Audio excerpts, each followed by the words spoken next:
Good morning. എല്ലാവർക്കും വടക്കിനിയിലേക്ക് സ്വാഗതം. ഇന്ന് ഞാൻ തയ്യാറാക്കാൻ പോകുന്നത് ഒരു സാമ്പാറാണ്. ഓണക്കാലമല്ലേ.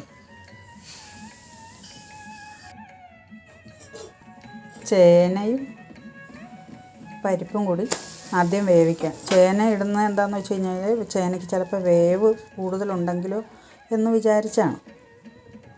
പരിപ്പ് ചേനയും കൂടെ 2 വിസിൽ കേൾപ്പിച്ച് വെന്ത ശേഷം അതിലേക്ക് പച്ചക്കറി നുറുക്കിയതിട്ട് പിന്നീട് കുറച്ച് പുളി, അതായത് ഒരു നെല്ലിക്ക വലിപ്പത്തിൽ മതിയാവും, പുളി പിഴിഞ്ഞ് അതിൻ്റെ ചാറും കൂടെ ചേർത്ത് ഉപ്പും ചേർത്ത് ഇച്ചിരി മഞ്ഞൾപ്പൊടിയും കൂടെ ഇട്ടിട്ട് നമുക്ക് വേവിക്കാൻ വെക്കാം. അത് 2 വിസിൽ മതിയാവും. കുറച്ച് ഉപ്പിട്ടു,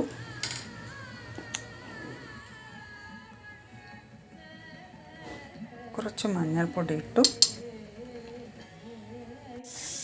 കഷ്ണങ്ങൾ വേകാൻ വെച്ച സമയം കൊണ്ട് നമുക്ക് കടുകും വറുക്കാം. ആദ്യം കുറച്ച് ഉലുവ,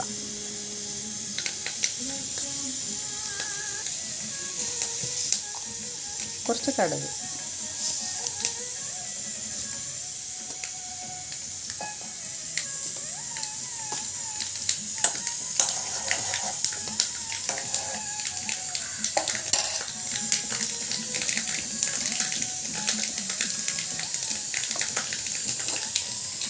കടുക് വറുക്കാനുള്ള സംഭവമല്ലേ ഞാൻ അരിഞ്ഞു വെച്ചിട്ടുണ്ട്.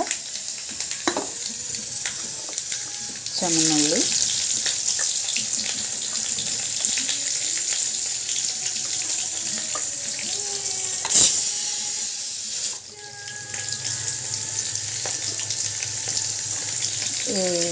പരിപ്പൊക്കെ ചേർക്കുന്നതുകൊണ്ടേ 2 വെളുത്തുള്ളി ഇവിടെ ചേർക്കുന്ന കടുക് വറുക്കുമ്പോൾ. കൊല്ലമുളക് ഇടാം, വേപ്പില ഇടാം,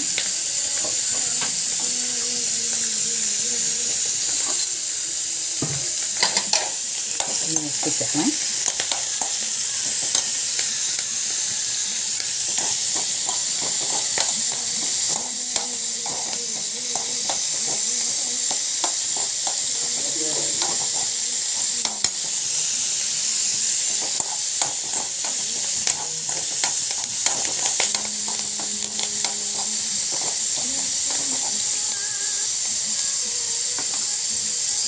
സാമ്പാർ പൊടി കുറവായതുകൊണ്ട് കുറച്ച് മല്ലിപ്പൊടി, കുറച്ച് മുളക് പൊടിയും കൂടെ ഞാൻ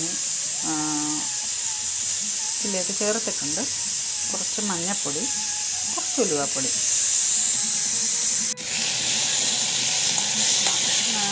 കടുക് വറുത്തതിലേക്ക് ഞാൻ വെണ്ടക്കയും തക്കാളി കുക്കറിലേക്ക് ഇട്ടില്ലായിരുന്നു, അത് വാട്ടിയാണ് ചേർക്കുന്നത്. അതൊരു വിധം വാടി കഴിയുമ്പോഴേക്കും നമുക്ക് പൊടികൾ ചേർക്കാം.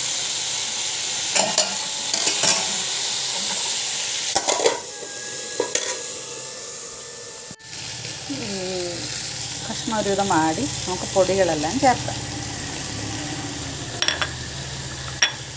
കൂടെ കായവും കൂടെ ഇട്ടിട്ടുണ്ട്, കുറച്ച് കായം കൂടെ ഇട്ടിട്ടുണ്ട്.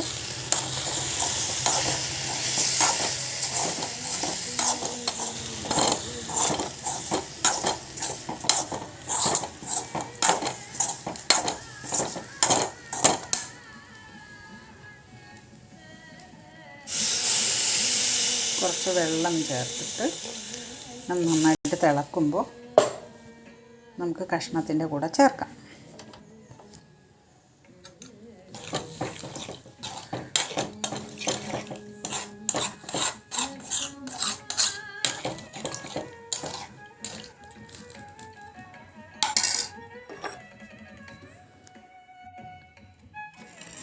നമ്മൾ വേവിച്ച് വെച്ചിരിക്കുന്ന കഷ്ണത്തിൻ്റെ കൂടെ അരപ്പ്, വെണ്ടയ്ക്കയും തക്കാളിയും കൂടെ വേവിച്ചതും കടുക് വറുത്തതും എല്ലാം കൂടെ ഒഴിച്ച് സാമ്പാർ റെഡി.